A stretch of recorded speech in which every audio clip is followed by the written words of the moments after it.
Olá, tudo bem? Seja muito bem-vindo a mais um estudo da lição. E nós estamos aqui justamente para estudarmos junto com você, tirarmos as nossas dúvidas, compartilharmos um pouquinho do conhecimento através da pesquisa da Palavra de Deus, tá bom? Se você ainda não é inscrito nesse canal, se inscreva. Importante nós sabermos quantas pessoas têm estudado a Bíblia conosco. Também você puder compartilhar com outras pessoas, é sinal de que a Palavra de Deus tem alcançado outros horizontes. Hoje nós vamos estudar um pouquinho sobre o rei Ezequias, profeta Isaías e a invasão assíria sobre o reino. Foram reais? Tudo isso realmente ocorreu? Seja bem-vindo, sente-se aí, estude conosco.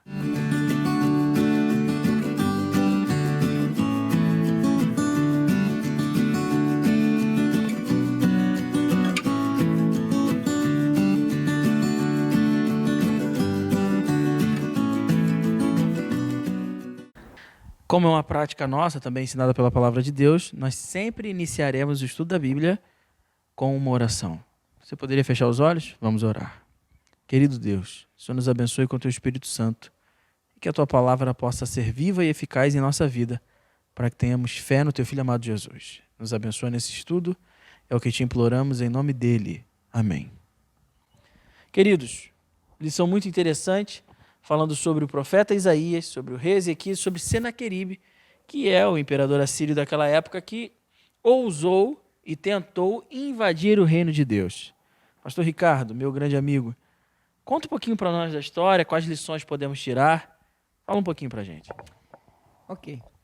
Muito bem. Nós temos aqui em Isaías, no capítulo 36, essa história de Senaqueribe, o rei Senaqueribe, rei da Síria, indo contra o povo de Judá. Inclusive, o título, do capítulo 36 da minha Bíblia é Senaqueribe invade Judá. Esse relato ele é tão importante que ele vai aparecer duas vezes na Bíblia. Nós temos relato aqui em Isaías e nós temos também registro em 2 Reis, capítulo 18, 19 e 2 Crônicas, capítulo 32. O rei Senaqueribe ele envia um mensageiro até o rei Ezequias. E o nome desse mensageiro é Rabsaqué. Interessante esse nome, não é verdade? E ele vai trazer um raciocínio até lógico, porque nesse momento o povo de Israel estava dividido entre o povo do norte e o povo do sul. Então, nós tínhamos 10 reinos, 10 tribos acima, no norte, e 2 no sul. E o rei Senaqueribe ele havia devastado o povo do norte. E o argumento dele era o seguinte: olha, o povo que vocês pertencem, o Deus que vocês adoram, eu venci eles. E quem garante que nós também não iremos vencer vocês? Olha só, é um raciocínio lógico aqui, certo? Mas o que Senaqueribe não contava era com a intervenção divina nesse momento. Porque é dito que o anjo do Senhor se fez presente e batalhou pelo seu povo. É claro que nós temos um contexto aqui que o povo do norte foi um povo que havia se corrompido. Estava distante do Senhor. Eles abandonaram Deus. O povo do norte se afastou de Deus. Mas o povo do sul era o povo que ainda estava fazendo a vontade de Deus. E dentro desse contexto de se apegar a Deus, o profeta Isaías, quando o rei Ezequias foi falar com ele já tinha dito que Deus iria entrar com providência. E nós temos aqui o relato do anjo do Senhor batalhando em favor do seu povo. Então isso nos traz uma segurança de que Deus ele se faz presente. Ele luta por nós. Ele está sempre nos ajudando em momentos de dificuldade. Muito bom. Interessante nós sabermos desses detalhes aí, né? São muito importantes. Mas até então, pastor Lucas, temos provas arqueológicas que dão a entender fatos assim são reais ou apenas temos a Bíblia? Não que isso seja o suficiente, mas na era racional que vivemos, o que o senhor pode falar disso para a gente? Temos provas sim, viu? Inclusive, é o assunto que o nosso guia de estudos trata. É interessante que alguns achados arqueológicos vão fazer escavações ali na cidade de Nínive, a mesma região onde é considerado hoje o território do Iraque. Eles vão escavar ali, eles acharam o território onde era o palácio de Senaqueribe. E na sala central do palácio encontraram então registros de Senaqueribe vencendo e derrotando a cidade de Laquis. A cidade de Laquis ela fica bem próxima a Jerusalém, aproximadamente ali um pouco menos de 20 quilômetros. E isso prova que ele vinha destruindo e devastando todas as cidades que estavam ali na reta, e a próxima seria Jerusalém. Só que lá nos registros que encontraram, não foi achado o nome da cidade de Jerusalém, porque ele justamente não conseguiu destruir. A Bíblia mostra isso. Houve a intervenção divina.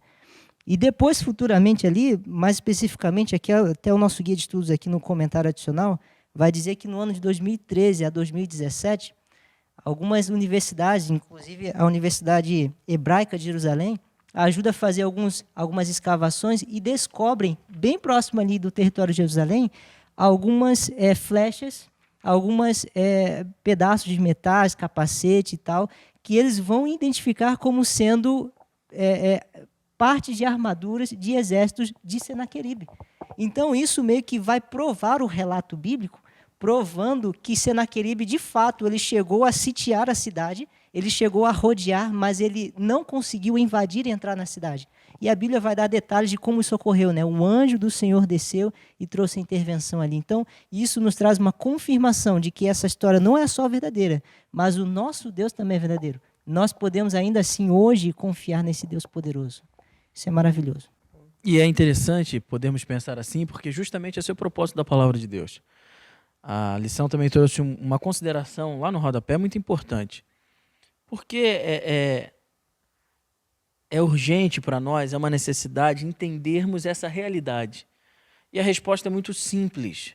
Como foi citado numa lição anterior aqui. Se essas histórias são apenas fictícias e as lições são éticas e morais, o impacto em nossa vida não é o mesmo. É como um conto, como uma história. Mas a Bíblia é um livro de fatos reais, concretos, e é interessante pensarmos que o mesmo Deus que agiu de forma miraculosa livrando o povo de Israel vai nos livrar também. A palavra de Deus tem um texto, eu quero ler com você, está lá em Romanos capítulo 10, verso 17, que diz assim: e assim a fé vem pelo ouvir, e o ouvir da palavra de Deus. Então, aqui tem um ensinamento muito simples. Para eu ter fé, eu preciso ter contato com a palavra de Deus. E quanto mais contato e comunhão com a palavra de Deus, mais fé eu tenho, mais eu creio nele. Entendendo, porém, que aquele Deus real que se manifestou na história é um Deus real que vai se manifestar em minha vida também. Então, hoje nós podemos aprender que o mesmo Deus que livrou Israel também há de nos livrar. Aquela história é real. Mesmo Israel, as 10 tribos tendo sido derrotadas, Deus protegeu Judá, porque ainda era um povo fiel. E podemos reconhecer também, através do trabalho da arqueologia, fatos e evidências que comprovam a veracidade dessas histórias. Apesar de não depender desses fatos ou dessas provas para crermos em Deus, elas corroboram essa crença. Eu e você podemos seguir firmes e seguros, confiando no nosso Deus, pois um dia Ele vai se manifestar, em breve Ele vem para nos buscar. Que Deus possa te abençoar, continue conosco para estudar a lição de amanhã. Deus te abençoe.